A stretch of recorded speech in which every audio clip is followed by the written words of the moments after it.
8 mai. Quelle journée admirable! J'ai passé toute la matinée étendue sur l'herbe devant ma maison, sous l'énorme platane qui la couvre, l'abrite et l'ombrage tout entière.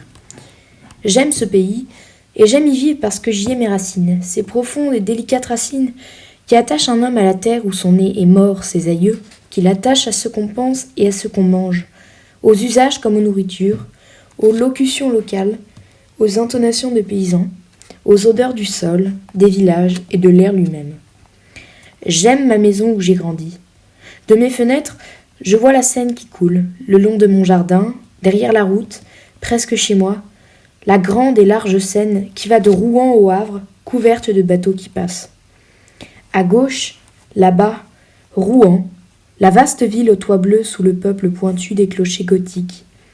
Ils sont innombrables, frêles ou larges, dominés par la flèche de fonte de la cathédrale, et pleins de cloches qui sonnent dans l'air bleu des belles matinées, jetant jusqu'à moi leurs doux et lointains bourdonnements de fer, leur chant d'airain que la brise m'apporte, tantôt plus fort et tantôt plus affaibli, suivant qu'elle s'éveille ou s'assoupit. Comme il faisait bon ce matin. Vers 11h, un long convoi de navires traîné par un remorqueur gros comme une mouche et qui râlait de peine en vomissant une fumée épaisse, défila devant ma grille. Après 2 goélettes anglaises, dont le pavillon rouge ondoyait sur le ciel, venait un superbe 3-mâts brésilien, tout blanc, admirablement propre et luisant. Je le saluai, je ne sais pourquoi, tant ce navire me fit plaisir à voir. 12 mai. J'ai un peu de fièvre depuis quelques jours, je me sens souffrant, ou plutôt je me sens triste. D'où viennent ces influences mystérieuses qui changent en découragement notre bonheur et notre confiance en détresse? On dirait que l'air invisible est plein d'inconnaissables puissances, dont nous subissons les voisinages mystérieux. Je m'éveille plein de gaieté, avec des envies de chanter dans la gorge. Pourquoi? Je descends le long de l'eau et, soudain, après une courte promenade, je rentre désolée, comme si quelque malheur m'attendait chez moi. Pourquoi? Est-ce un frisson de froid qui, frôlant ma peau, a ébranlé mes nerfs et assombri mon âme? Est-ce la forme des nuages ou la couleur du jour, la couleur des choses si variables qui, passant par mes yeux, a troublé ma pensée? Sait-on? Tout ce qui nous entoure, tout ce que nous voyons sans le regarder, tout ce que nous frôlons sans le connaître, tout ce que nous touchons sans le palper, tout ce que nous rencontrons sans le distinguer, a sur nous, sur nos organes et par eux, sur nos idées, sur notre cœur lui-même, des effets rapides, surprenants et inexplicables. Comme il est profond ce mystère de l'invisible.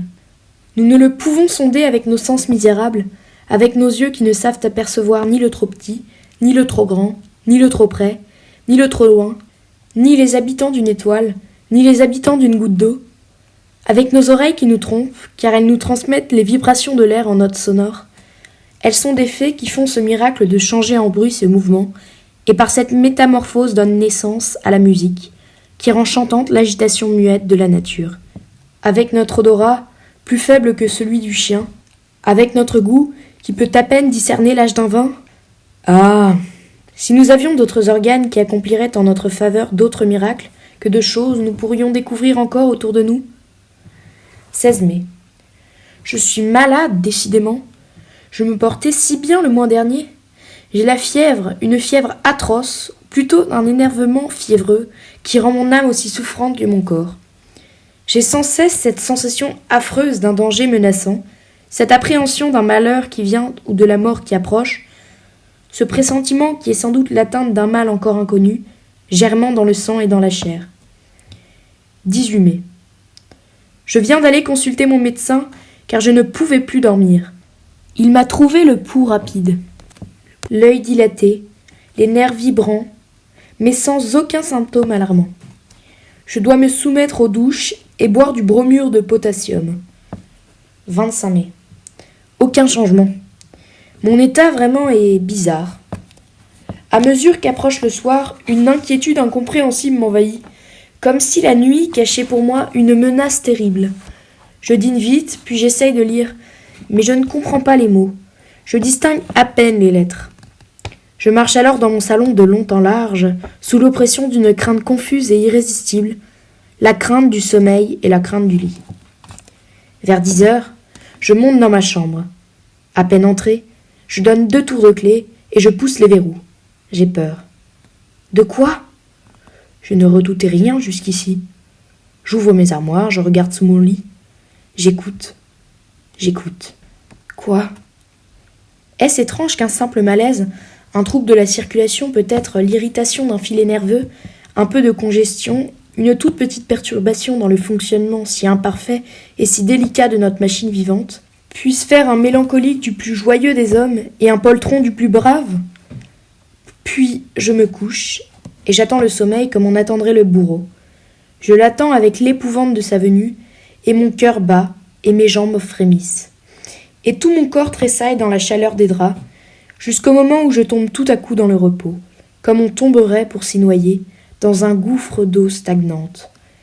Je ne le sens pas venir, comme autrefois, ce sommeil perfide, caché près de moi, qui me guette, qui va me saisir par la tête, me fermer les yeux, m'anéantir.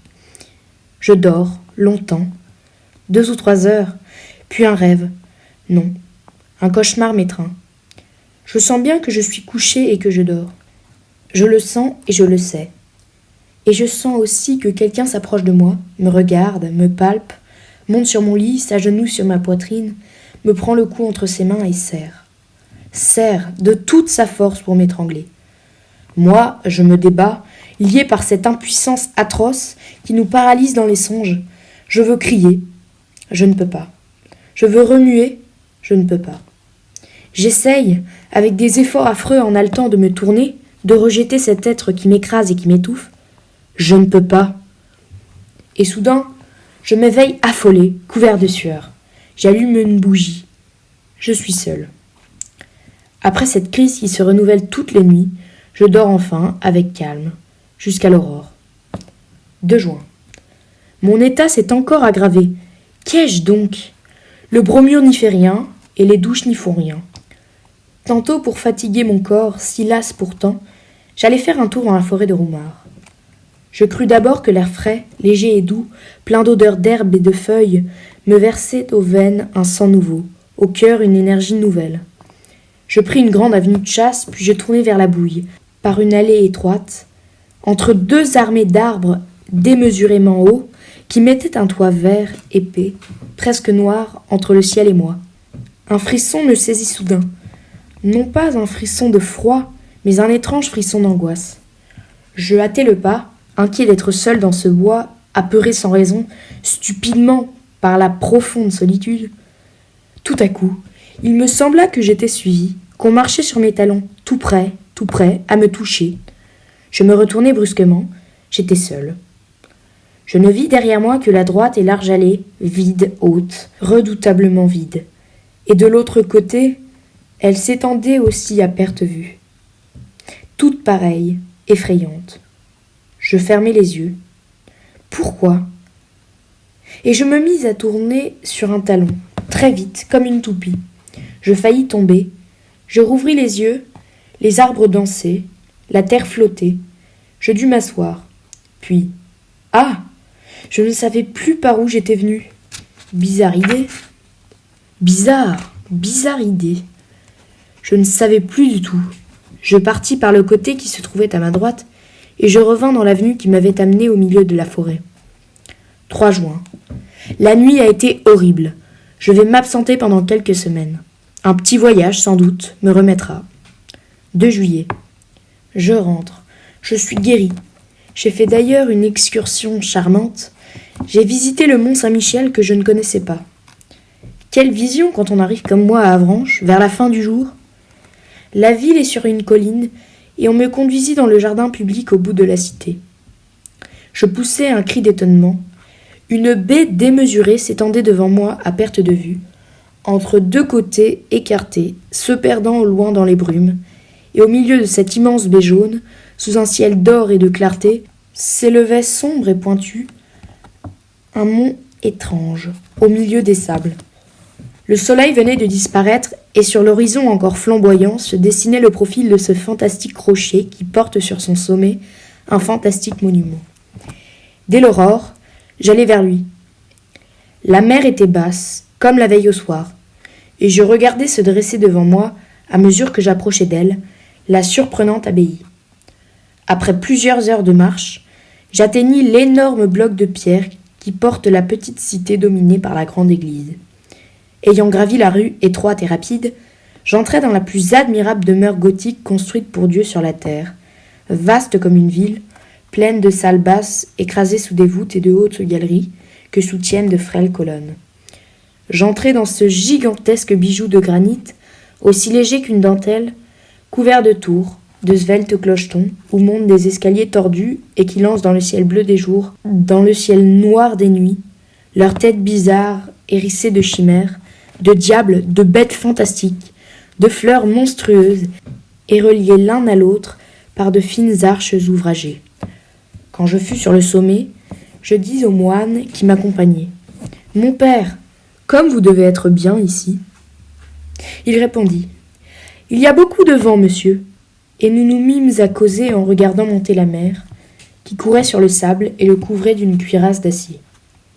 Et le moine me conta des histoires, toutes les vieilles histoires de ce lieu, des légendes, toujours des légendes. Une d'elles me frappa beaucoup.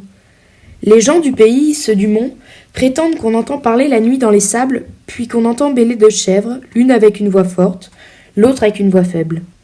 Les incrédules affirment que ce sont les cris des oiseaux de mer, qui ressemblent tantôt à des bêlements et tantôt à des plaintes humaines. Mais les pêcheurs attardés jurent avoir rencontré, rôdant sur les dunes entre deux marées, autour de la petite ville jetée aussi loin du monde, un vieux berger dont on ne voit jamais la tête couverte de son manteau, et qui conduit, en marchant devant eux, un bouc à figure d'homme et une chèvre à figure de femme, tous deux avec de longs cheveux blancs et parlant sans cesse, se querellant dans une langue inconnue, puis cessant soudain de crier pour bêler de toute leur force. Je dis au moine : « Y croyez-vous ? » Il murmura : « Je ne sais pas. » Je repris : « S'il existait sur la terre d'autres êtres que nous, comment ne les connaîtrions-nous point depuis longtemps ? Comment ne les auriez-vous pas vus, vous ? Comment ne les aurais-je pas vus, moi ? » Il répondit : « Est-ce que nous voyons la 100 000e partie de ce qui existe ? Tenez, voici le vent, qui est la plus grande force de la nature, qui renverse les hommes, abat les édifices, déracine les arbres, soulève la mer en montagne d'eau, détruit les falaises, et jette au brisant les grands navires, le vent qui tue, qui siffle, qui gémit, qui mugit. L'avez-vous vu ? Et pouvez-vous le voir ? Il existe pourtant. » Je me tue devant ce simple raisonnement.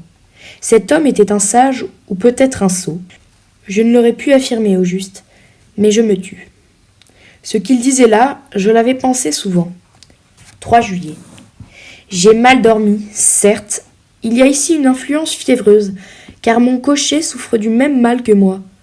En rentrant hier, j'avais remarqué sa pâleur singulière. Je lui demandai : « Qu'est-ce que vous avez, Jean ? » « J'ai que je ne peux plus me reposer, monsieur. Ce sont mes nuits qui mangent mes jours. Depuis le départ de monsieur, cela me tient comme un sort. Les autres domestiques vont bien, cependant. Mais j'ai grand peur d'être repris, moi. 4 juillet. Décidément, je suis repris. Mes cauchemars anciens reviennent. Cette nuit, j'ai senti quelqu'un accroupi sur moi et qui, sa bouche sur la mienne, buvait ma vie entre mes lèvres. Oui, il l'a puisée dans ma gorge comme aurait fait une sangsue. Puis, il s'est levé, repu. Et moi, je me suis réveillée tellement meurtrie, brisée, anéantie, que je ne pouvais plus remuer. Si cela continue encore quelques jours, je repartirai certainement. 5 juillet.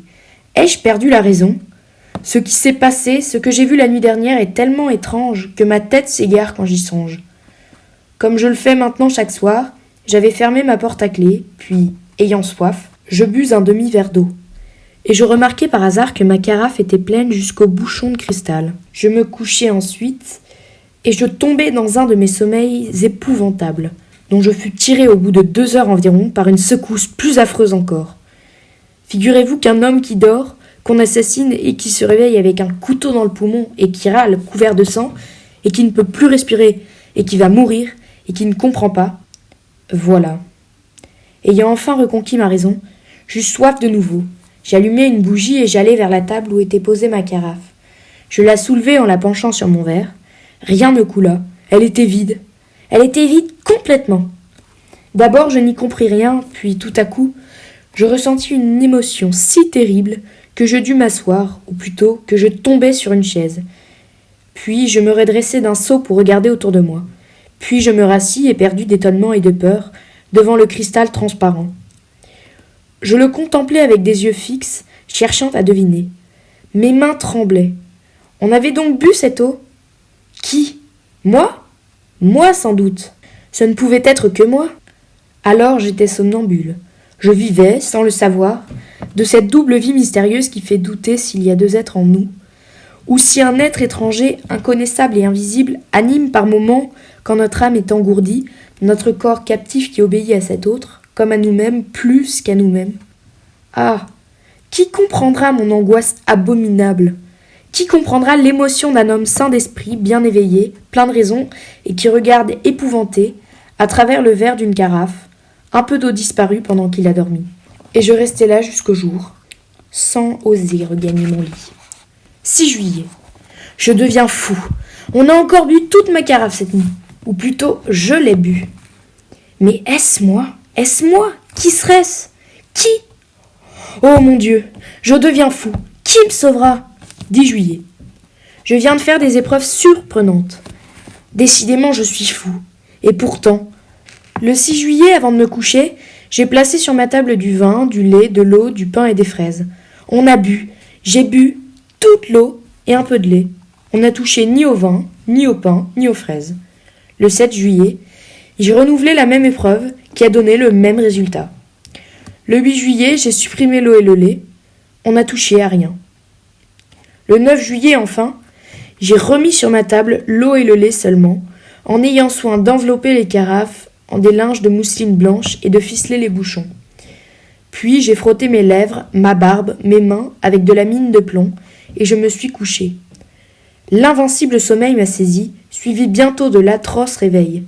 Je n'avais point remué. Mes draps eux-mêmes ne portaient pas de taches. Je m'élançai vers ma table. Les linges enfermant les bouteilles étaient demeurés immaculés. Je déliai les cordons en palpitant de crainte. On avait bu toute l'eau. On avait bu tout le lait. Ah, mon Dieu ! Je vais partir tout à l'heure pour Paris. 12 juillet. Paris. J'avais donc perdu la tête les jours derniers. J'ai dû être le jouet de mon imagination énervée, à moins que je ne sois vraiment somnambule, ou que j'ai subi une de ces influences constatées, mais inexplicables jusqu'ici, qu'on appelle suggestion. En tout cas, mon affolement touchait à la démence. Et 24 heures de Paris ont suffi pour me remettre d'aplomb. Hier, après des courses et des visites qui m'ont fait passer dans l'âme de l'air nouveau et vivifiant, j'ai fini ma soirée au Théâtre Français.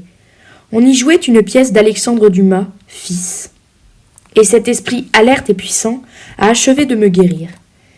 Certes, la solitude est dangereuse pour les intelligences qui travaillent. Il nous faut, autour de nous, des hommes qui pensent et qui parlent. Quand nous sommes seuls longtemps, nous peuplons le vide de fantômes. Je suis rentré à l'hôtel très gai par les boulevards. Au coudoiement de la foule, je songeais, non sans ironie, à mes terreurs, à mes suppositions de l'autre semaine, car j'ai cru, oui, j'ai cru qu'un être invisible habitait sous mon toit. Comme notre tête est faible et s'effare et s'égare vite, dès qu'un petit fait incompréhensible nous frappe, au lieu de conclure par ces simples mots, je ne comprends pas parce que la cause m'échappe. Nous imaginons aussitôt des mystères effrayants et des puissances surnaturelles. 14 juillet. Fête de la République. Je me suis promené par les rues. Les pétards et les drapeaux m'amusaient comme un enfant. C'est pourtant fort bête d'être joyeux, à date fixe par décret du gouvernement. Le peuple est un troupeau imbécile, tantôt stupidement patient et tantôt férocement révolté. On lui dit « Amuse-toi !» Il s'amuse. On lui dit « Va te battre avec le voisin !» Il va se battre. On lui dit « Vote pour l'empereur !» Il vote pour l'empereur. Puis on lui dit « Vote pour la République !» Et il vote pour la République. Ceux qui le dirigent sont aussi sots, mais au lieu d'obéir à des hommes, ils obéissent à des principes, lesquels ne peuvent être que niais, stériles et faux, par cela même qu'ils sont des principes, c'est-à-dire des idées réputées, certaines et immuables, en ce monde où l'on n'est sûr de rien, puisque la lumière est une illusion, puisque le bruit est une illusion. 16 juillet. J'ai vu hier des choses qui m'ont beaucoup troublé.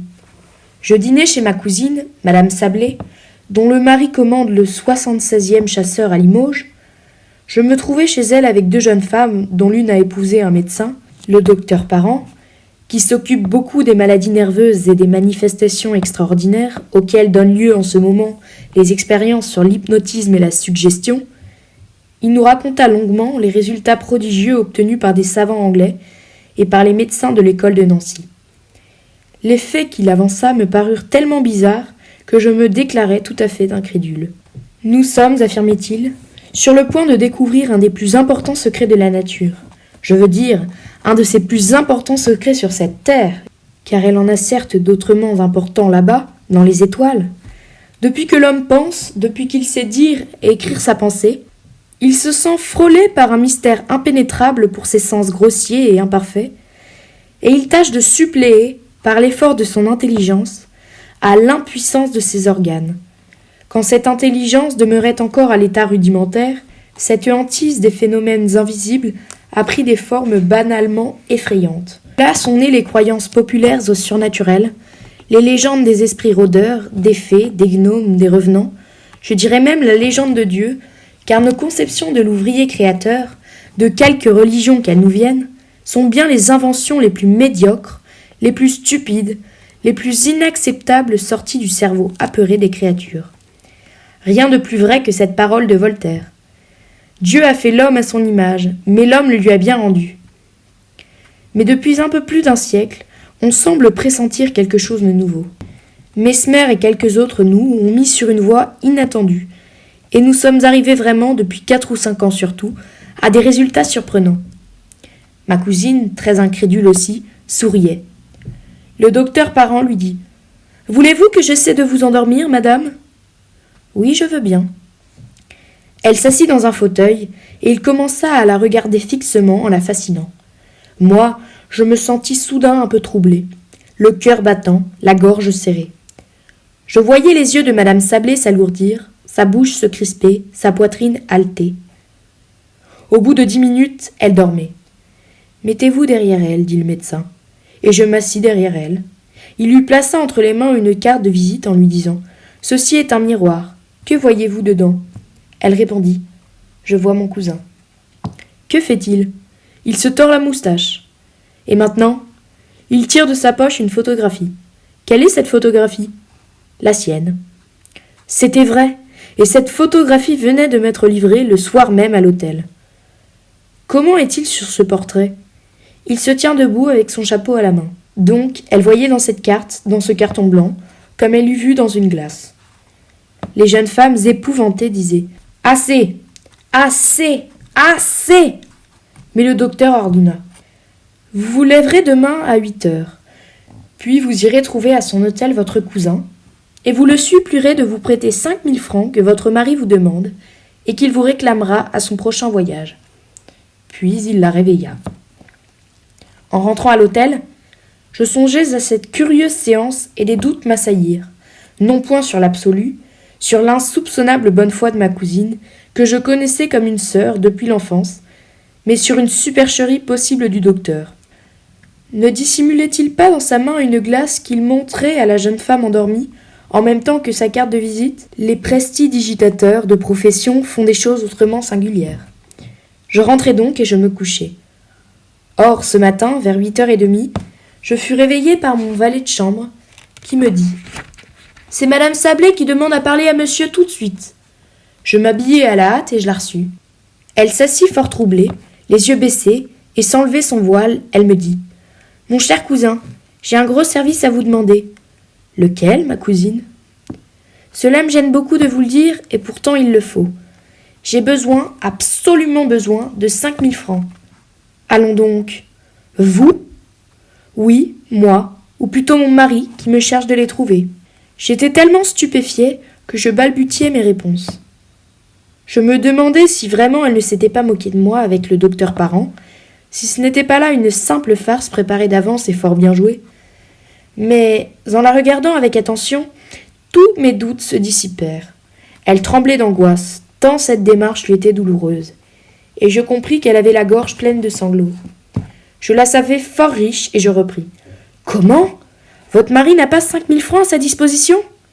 Voyons, réfléchissez. Êtes-vous sûr qu'il vous a chargé de me les demander ?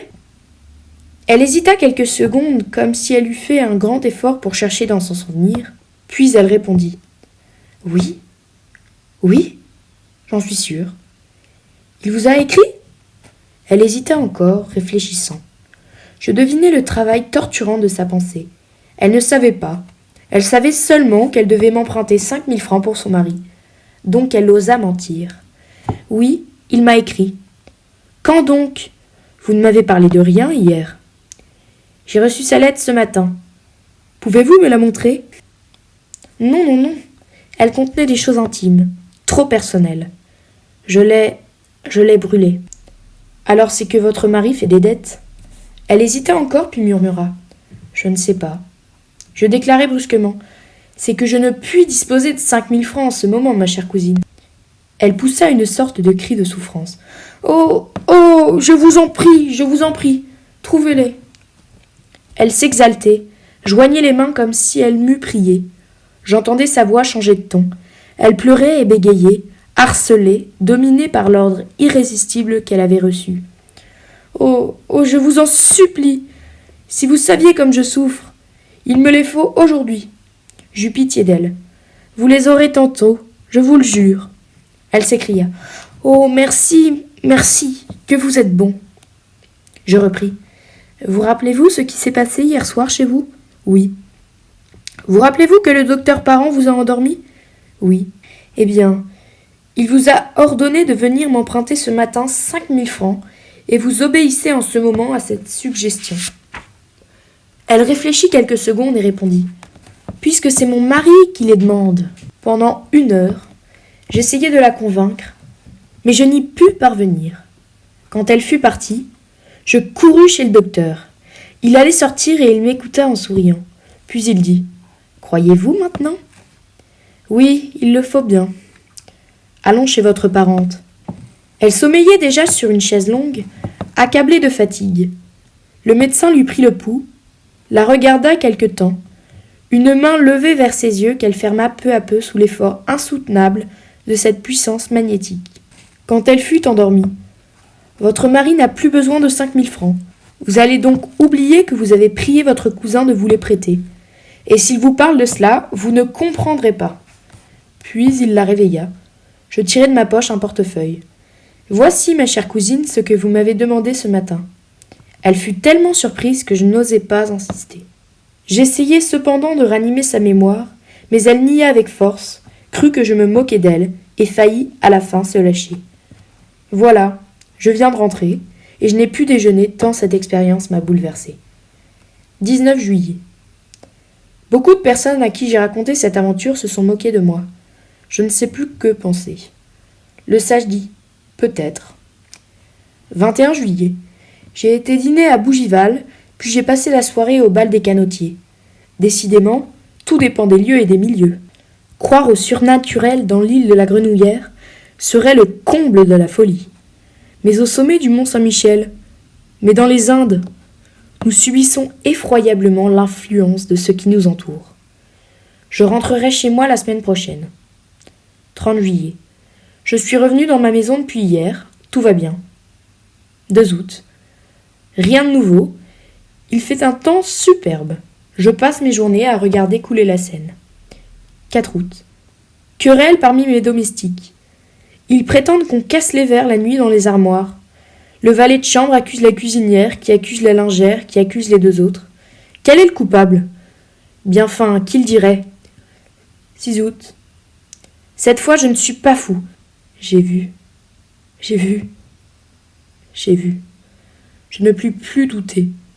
J'ai vu. J'ai encore froid jusque dans les ongles. J'ai encore peur jusque dans les moelles. J'ai vu. Je me promenais à 2 heures en plein soleil dans mon parterre de rosiers, dans l'allée des rosiers d'automne qui commencent à fleurir. Comme je m'arrêtais à regarder un géant des batailles, qui portait 3 fleurs magnifiques, je vis distinctement, tout près de moi, la tige d'une de ces roses se plier, comme si une main invisible l'eût tordue, puis se casser, comme si cette main l'eût cueillie. Puis la fleur s'éleva, Suivant la courbe qu'aurait décrite un bras en la portant vers une bouche, et elle resta suspendue, dans l'air transparent, toute seule, immobile, effrayante tache rouge à 3 pas de mes yeux. Éperdue, je me jetai sur elle pour la saisir. Je ne trouvais rien. Elle avait disparu. Alors, je fus pris d'une colère furieuse contre moi-même, car il n'est pas permis à un homme raisonnable et sérieux d'avoir de pareilles hallucinations. Mais était-ce bien une hallucination ? Je me retournai pour chercher la tige et je la retrouvai immédiatement sur l'arbuste, fraîchement brisée, entre les 2 autres roses demeurées à la branche. Alors, je rentrai chez moi l'âme bouleversée, car je suis certain, maintenant, certain comme de l'alternance des jours et des nuits, qu'il existe près de moi un être invisible, qui se nourrit de lait et d'eau, qui peut toucher aux choses, les prendre et les changer de place, doué par conséquent d'une nature matérielle, bien qu'imperceptible pour nos sens, et qui habite comme moi sous mon toit. 7 août. J'ai dormi tranquille. Il a bu l'eau de ma carafe, mais n'a point troublé mon sommeil. Je me demande si je suis fou. En me promenant, tantôt au grand soleil, le long de la rivière, des doutes me sont venus sur ma raison. Non point des doutes vagues, comme j'en avais vu jusqu'ici, mais des doutes précis, absolus. J'ai vu des fous, j'en ai connu qui restaient intelligents, lucides, clairvoyants, même sur toutes les choses de la vie, sauf sur un point. Ils parlaient de tout avec clarté, avec souplesse, avec profondeur, et soudain leurs pensées touchant l'écueil de leur folie, s'y déchiraient en pièces, s'éparpillaient et sombraient dans cet océan effrayant et furieux, plein de vagues bondissantes, de brouillards, de bourrasques, qu'on nomme la démence. Certes, je me croirais fou, absolument fou, si je n'étais conscient, si je ne connaissais parfaitement mon état, si je ne le sondais en l'analysant avec une complète lucidité, je ne serais donc, en somme, qu'un halluciné raisonnant. Un trouble inconnu se serait produit dans mon cerveau, un de ces troubles qu'essaient de noter et de préciser aujourd'hui les physiologistes, et ce trouble aurait déterminé dans mon esprit, dans l'ordre et la logique de mes idées, une crevasse profonde. Des phénomènes semblables ont lieu dans le rêve qui nous promènent à travers les fantasmagories les plus invraisemblables, sans que nous en soyons surpris, parce que l'appareil vérificateur, parce que le sens du contrôle est endormi, tandis que la faculté imaginative veille et travaille. Ne se peut-il pas qu'une des imperceptibles touches du clavier cérébral se trouve paralysée chez moi ? Des hommes, à la suite d'accidents, perdent la mémoire des noms propres ou des verbes ou des chiffres, ou seulement des dates. Les localisations de toutes les parcelles de la pensée sont aujourd'hui prouvées. Or, quoi d'étonnant à ce que ma faculté de contrôler l'irréalité de certaines hallucinations se trouve engourdie chez moi en ce moment ? Je songeais à tout cela, en suivant le bord de l'eau. Le soleil couvrait de clarté la rivière, faisait la terre délicieuse, emplissait mon regard d'amour pour la vie, pour les hirondelles, dont l'agilité est une joie de mes yeux, pour les herbes de la rive, dont le frémissement est un bonheur de mes oreilles. Peu à peu, cependant, un malaise inexplicable me pénétrait. Une force, me semblait-il, une force occulte m'engourdissait, m'arrêtait, m'empêchait d'aller plus loin, me rappelait en arrière. J'éprouvais ce besoin douloureux de rentrer qui vous oppresse, quand on a laissé au logis un malade aimé, et que le pressentiment vous saisit d'une aggravation de son mal. Donc je revins malgré moi, sûr que j'allais trouver dans mes maisons une mauvaise nouvelle, une lettre ou une dépêche.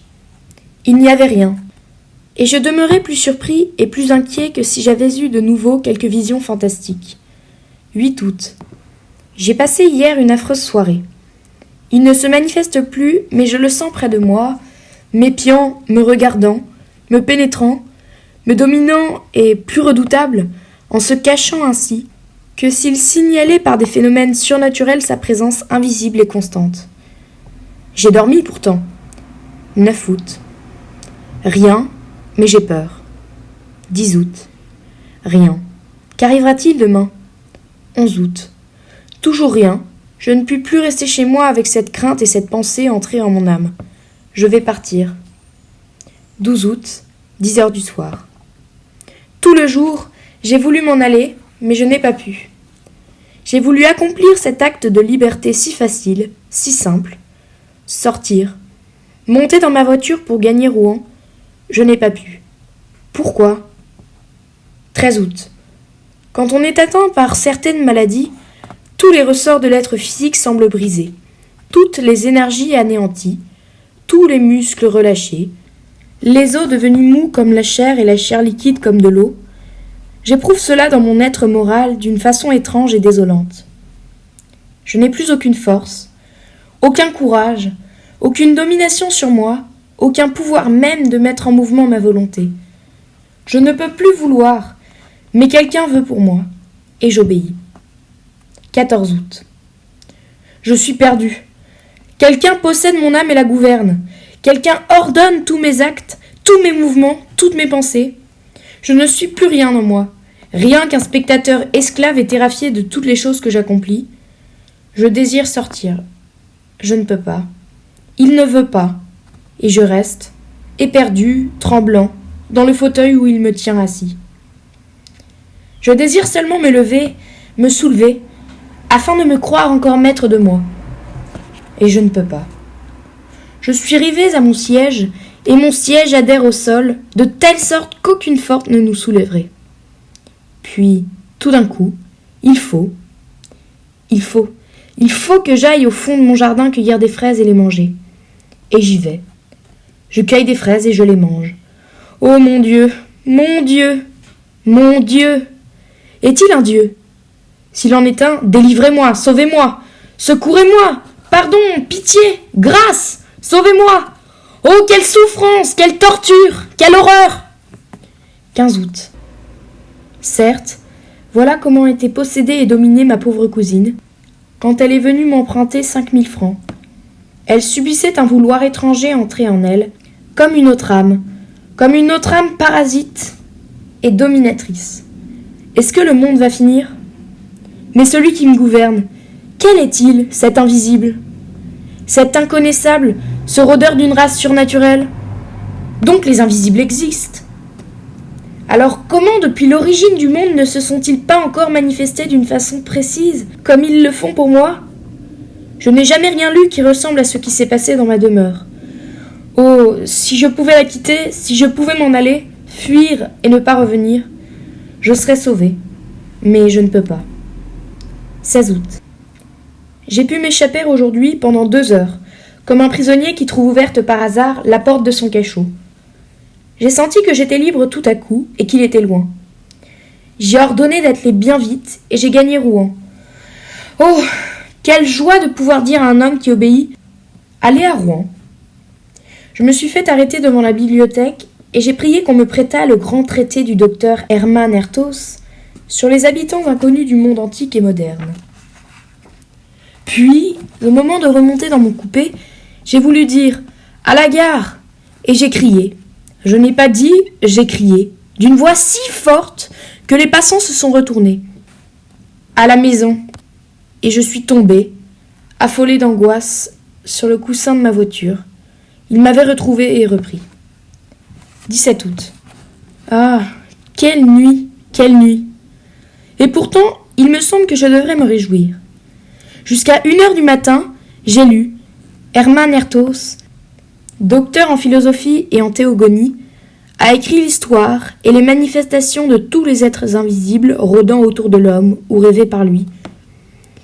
Il décrit leurs origines, leurs domaines, leur puissance. Mais aucun d'eux ne ressemble à celui qui me hante. On dirait que l'homme, depuis qu'il pense, a pressenti et redouté un être nouveau, plus fort que lui.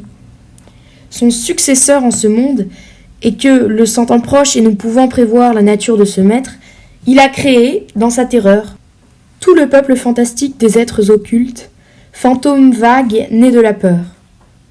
Donc, ayant lu jusqu'à 1h du matin, j'ai été m'asseoir ensuite auprès de ma fenêtre ouverte pour rafraîchir mon front et ma pensée au vent calme de l'obscurité.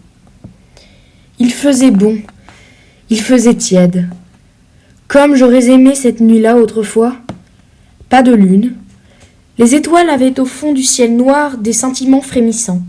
Qui habite ces mondes? Quelles formes, quels vivants, quels animaux, quelles plantes sont là-bas? Ceux qui pensent dans ces univers lointains, que savent-ils plus que nous? Que peuvent-ils plus que nous? Que voient-ils que nous ne connaissons point? Un d'eux, un jour ou l'autre, traversant l'espace, n'apparaîtra-t-il pas sur notre terre pour la conquérir, comme les Normands jadis traversaient la mer pour asservir des peuples plus faibles? Nous sommes si infirmes, si désarmés, si ignorants, si petits, nous autres, sur ce grain de boue qui tourne délayé dans une goutte d'eau. Je m'assoupis en rêvant ainsi au vent frais du soir. Or, ayant dormi environ 40 minutes, je rouvris les yeux sans faire un mouvement, réveillé par je ne sais quelle émotion confuse et bizarre. Je ne vis rien d'abord, puis tout à coup, il me sembla qu'une page du livre resté ouvert sur ma table venait de tourner toute seule. Aucun souffle d'air n'était entré par ma fenêtre. Je fus surpris et j'attendis. Au bout de 4 minutes environ, je vis. Je vis, oui, je vis. De mes yeux, une autre page se soulevait et se rabattre sur la précédente, comme si un doigt l'eût feuilleté. Mon fauteuil était vide, semblait vide, mais je compris qu'il était là, lui, assis à ma place, et qu'il lisait. D'un bond furieux, d'un bond de bête révoltée, qui va éventrer son dompteur, je traversai ma chambre pour le saisir, pour l'étreindre, pour le tuer. Mais mon siège, avant que je l'eusse atteint, se renversa comme si on eût fui devant moi. Ma table oscilla, ma lampe tomba et s'éteignit, et ma fenêtre se ferma comme si un malfaiteur surpris se fût élancé dans la nuit, en prenant à pleine main les battants. Donc, il s'était sauvé. Il avait eu peur de moi, lui. Alors demain, ou après, ou un jour quelconque, je pourrais donc le tenir sous mes poings et l'écraser contre le sol. Est-ce que les chiens, quelquefois, ne mordent point et n'étranglent pas leur maître? 18 août. J'ai songé toute la journée. Oh oui, je vais lui obéir, suivre ses impulsions, accomplir toutes ses volontés, me faire humble, soumis, lâche. Il est le plus fort. Mais une heure viendra. 19 août. Je sais tout. Je viens de lire ceci dans la revue du Monde scientifique. Une nouvelle assez curieuse nous arrive de Rio de Janeiro. Une folie, une épidémie de folie, comparable aux démences contagieuses qui atteignirent les peuples d'Europe au Moyen-Âge, sévit en ce moment dans la province de São Paulo. Les habitants éperdus quittent leurs maisons, désertent leurs villages, abandonnent leur culture, se disant poursuivis, possédés, gouvernés comme un bétail humain par des êtres invisibles bien que tangibles, des sortes de vampires qui se nourrissent de leur vie pendant leur sommeil et qui boivent en outre de l'eau et du lait sans paraître touchés à aucun autre aliment. Monsieur le professeur Dom Pedro Henriquez, accompagné de plusieurs savants médecins, est parti pour la province de São Paulo afin d'étudier sur la place les origines et les manifestations de cette surprenante folie et de proposer à l'empereur les mesures qui lui paraîtront le plus propres à rappeler à la raison ces populations en délire. Je me rappelle le beau 3 mois brésilien qui passa sous mes fenêtres en remontant la Seine le 8 mai dernier. Je le trouvais si joli, si blanc, si gai.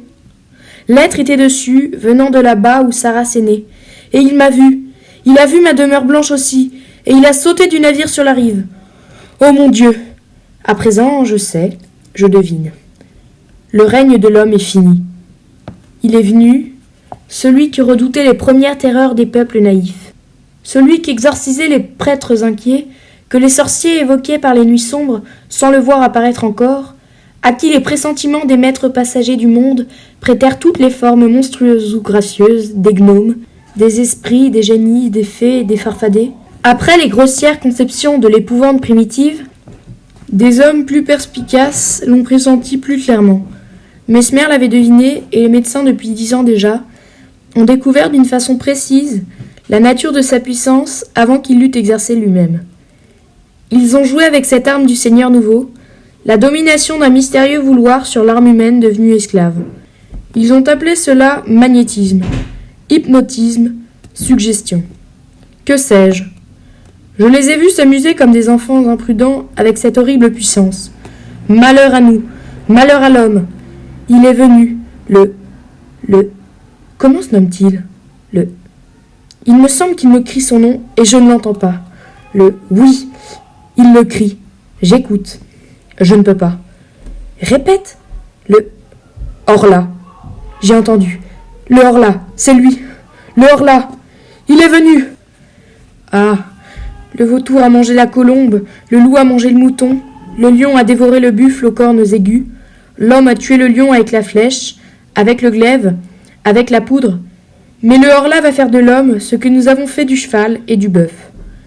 Sa chose, son serviteur et sa nourriture, par la seule puissance de sa volonté. Malheur à nous! Pourtant, l'animal, quelquefois, se révolte et tue celui qui l'a dompté. Moi aussi je veux. Je pourrais.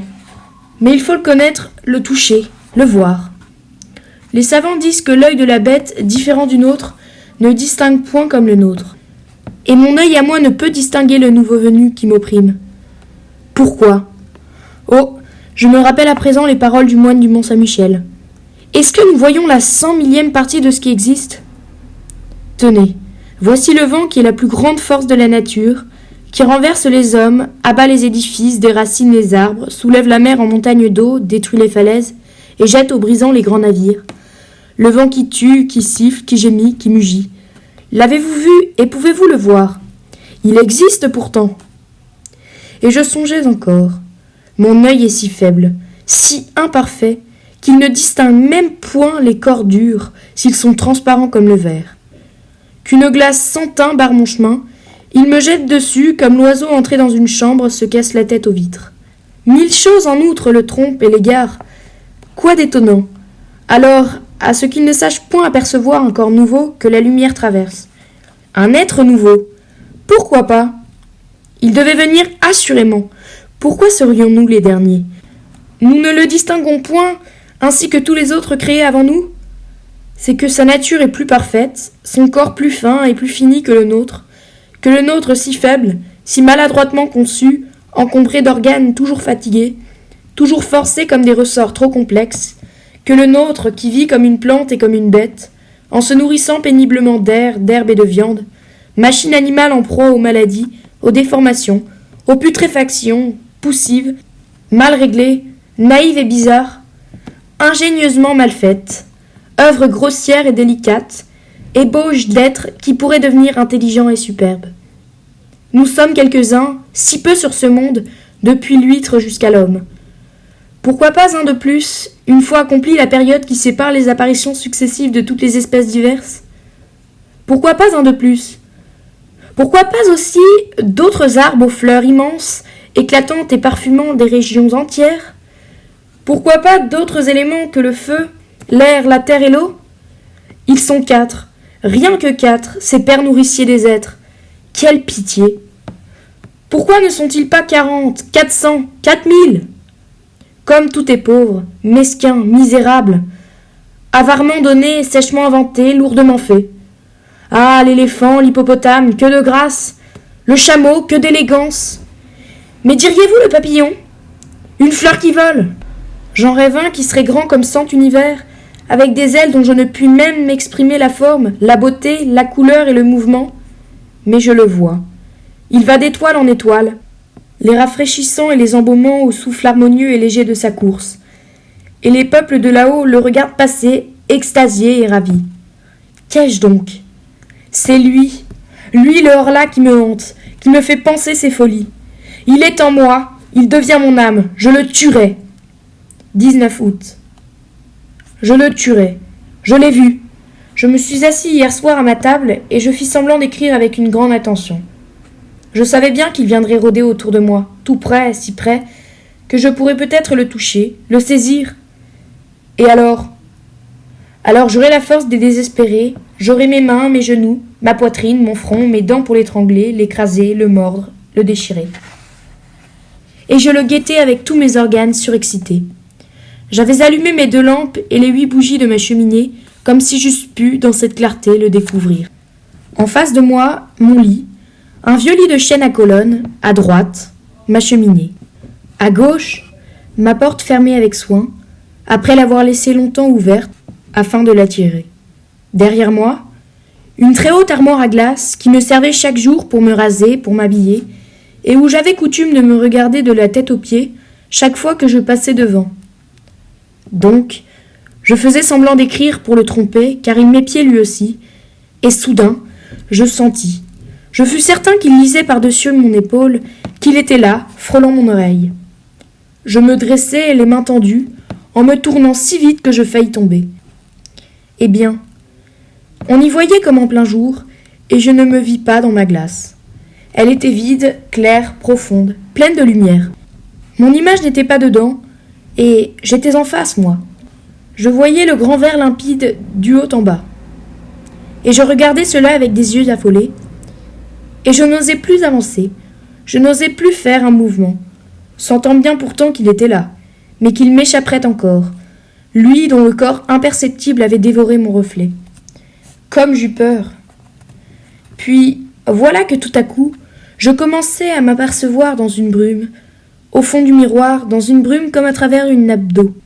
Et il me semblait que cette eau glissait de gauche à droite, lentement, rendant plus précise mon image, de seconde en seconde. C'était comme la fin d'une éclipse. Ce qui me cachait ne paraissait point posséder de contours nettement arrêtés, mais une sorte de transparence opaque, s'éclaircissant peu à peu. Je pus enfin me distinguer complètement, ainsi que je le fais chaque jour en me regardant. Je l'avais vu. L'épouvante m'en est restée, qui me fait encore frissonner. 20 août. Le tuer. Comment? Puisque je ne peux l'atteindre. Le poison? Mais il me verrait le mêler à l'eau. Et nos poisons d'ailleurs, auraient-ils un effet sur son corps imperceptible? Non. Non, sans aucun doute. Alors. 21 août. J'ai fait venir un serrurier de Rouen et lui ai commandé pour ma chambre des persiennes de fer, comme en ont à Paris certains hôtels particuliers au rez-de-chaussée par crainte des voleurs. Il me fera en outre une porte pareille. Je me suis donné pour un poltron, mais je m'en moque. 10 septembre. Rouen, hôtel Continental. C'est fait. C'est fait, mais est-il mort? J'ai l'âme bouleversée de ce que j'ai vu.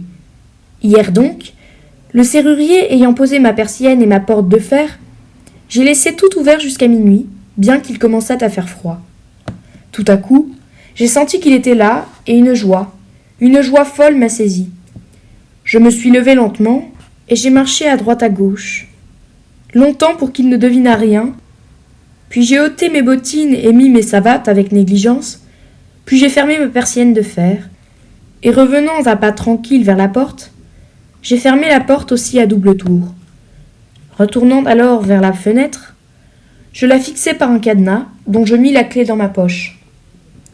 Tout à coup, je compris qu'il s'agitait autour de moi, qu'il avait peur à son tour, qu'il m'ordonnait de lui ouvrir. Je faillis céder.